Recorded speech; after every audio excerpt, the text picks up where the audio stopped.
So, you guys smashed the 800 likes goal on our previous video, and I promised if we hit that, you'd get the My Team video for the Isle of Armor DLC. And that's what we're doing today, guys. From the point I'm recording this, at the point I'm recording this, we are basically 2 days or a day and a half away from the release of Pokemon Swords and Shield's first DLC, the Isle of Armor. And for that reason, I thought it'd be fun to share my ultimate team, so to say, or my personal team that I'm looking to use or plan to use in the Isle of Armor. Keep in mind, it might change once I actually play the DLC, but either way, this is what I'm planning to do, and this is what my team's gonna look like, so let's get right into it. So for my team, I will be including both like the Galar Pokedex as well as mostly returning Pokemon, because there are a lot of returning Pokemon that I really want, but the first Pokemon in my team, of course, is going to be my starter Pokemon, that being Cinderace, which I have to, of course, put here as it was the first Pokemon that I used in the Galar region, right? It's the first Pokemon I got to have, and for that reason, I, have to have it. I started my journey with Scorbunny, so it only makes sense that it should continue the journey with a,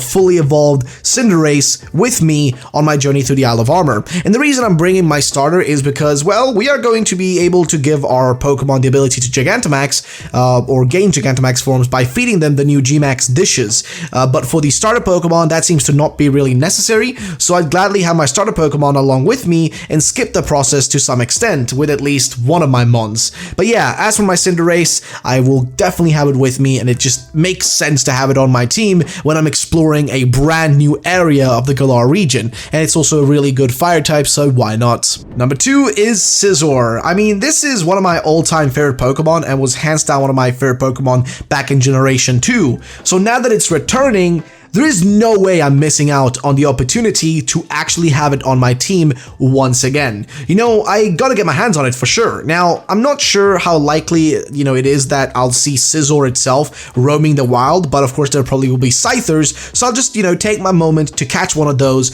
and put it onto my team. Now, is Scizor the best choice? Well, not really. There are probably better choices out there, but since this is a Pokemon that I generally really like, and I'm not really making this team based on who's the strongest for the most part, I'm just making it sort of what Pokemon I like using. As you may notice, I'll have a lot of Pokemon of similar typings in my list as we get further into it, but my point is, I love Scizor, I want it on my team.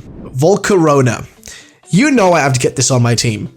It's obvious. As soon as I see the opportunity for myself to catch a Volcarona, I have to. So this is, hands down, one of the most favorite Pokemon of mine from back in the day, as it was a Pokemon I used during much of the X and Y era in competitive play. Now, I'm not sure where we'll be able to find Volcarona on the Isle of Armor, if it's going to have a specific place, or if we'll just see Volcaronas kind of roaming the wild, or its pre-evolution roaming the wild. I don't really know. Again, that's the kind of problem here, right? We don't know in what way it's going to appear, or if it's just going to be in, max raids and, raid dens and stuff like that. So, of course, the biggest issue here is, well, Volcarona is, bug fire, firebug, etc. It's basically got the two typings that I already have on my team with Scizor and Cinderace. So yeah, this is not a smart move of mine. I could instead switch out Cinderace and, Scizor as well and just insert something else, but I don't know, for some reason, I just want this on my team. I just personally really want to have Volcarona on my team, just for personal reasons, because I love this Pokemon, so that's why it's on my team. Purely because of love and not because of any massive logic. Next on my team has to be Grimmsnarl. So yeah, I find that it only makes sense to have Grimmsnarl with me because it's a cool Pokemon. I'm a big fan of Grimmsnarl in general. I think it's awesome. Of course, Impidimp is a different case because that Pokemon gave me trauma, but that's besides the point. I want to have Grimmsnarl with me because, well, we're going to be able to feed our Pokemon the Gmax food, right, within the Isle of Armor, which will allow some of our Pokemon to gain the ability to actually turn into Gigantamax forms. Now, this is perfect. I will be able to finally get a Gigantamax Grimmsnarl, which I haven't gotten from raids because I just haven't really had the time to go into raids and do that because I've been busy with making videos and stuff, but that's besides the point. I will finally be able to get that, but on top of that, this is a Pokemon that has a perfect typing with its Dark and Fairy typings, basically perfectly covering some of the bases that I need in my team to be covered, because I'm going to be missing a lot of Pokemon that are necessary in my team against certain other foes. So in this case, I've got the Pokemon to cover 2 bases for me already. So that's why Grimmsnarl definitely comes onto our team and is a Pokemon I want to use. The 5th Pokemon for my team is Luxray. So I'm not sure if Cerebi was correct about this, but according to their listings on their website, the Isle of Armor returning Pokemon list is actually including Luxray on it. So because it's included, I'll assume that my boy Luxray is going to be in the Isle of Armor based on that. Even though in the trailer it looked more like the Crown Tundra, I might be wrong again, I don't know.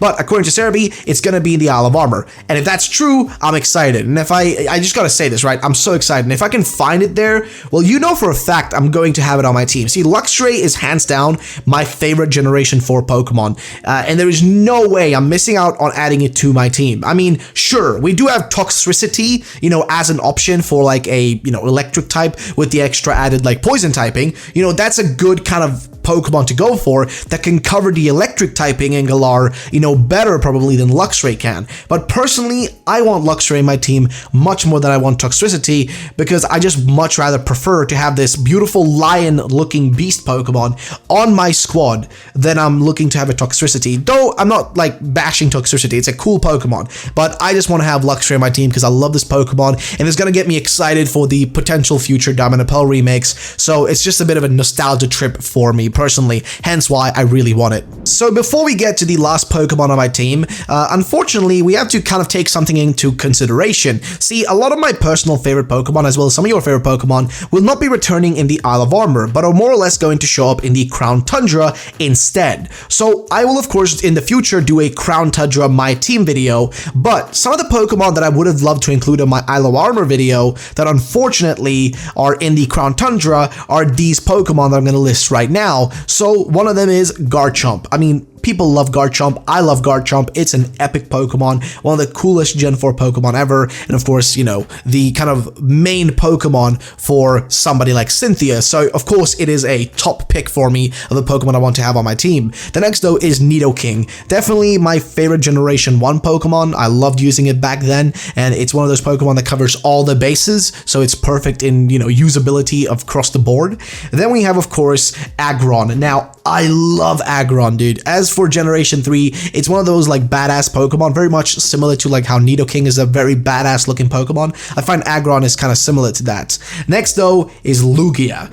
For those who do not know, Lugia is my personal favorite Pokemon of all time. Okay, I keep mentioning favorite Pokemon, but genuinely, Lugia is my favorite Pokemon of all time. It's often kind of like mixture between Lugia or Breloom or something like that, but Lugia is definitely like my favorite of all time, and I'm always gonna love this Pokemon. But unfortunately, it's only available in the Crown Tundra and nowhere else. So I don't know what to really say. Like, it's, you know, it's unfortunate, but I'm gonna definitely catch it the moment I can in the Crown Tundra. And the final Pokemon, Absol. Not as important to me, but a Pokemon that I still think I'm really excited to catch whenever the Crown Tundra shows up. So that's basically the list. And that takes us to the final Pokemon on my team for the Isle of Armor. So when I think about the Isle of Armor, I know for a fact that the legendaries won't be present much in it, and it's pretty evident when you think about it, since, you know, Crown Tundra is going to be the DLC for the legendaries and the story and the exploration, whereas the Isle of Armor is more about like team building and, you know, that sort of stuff.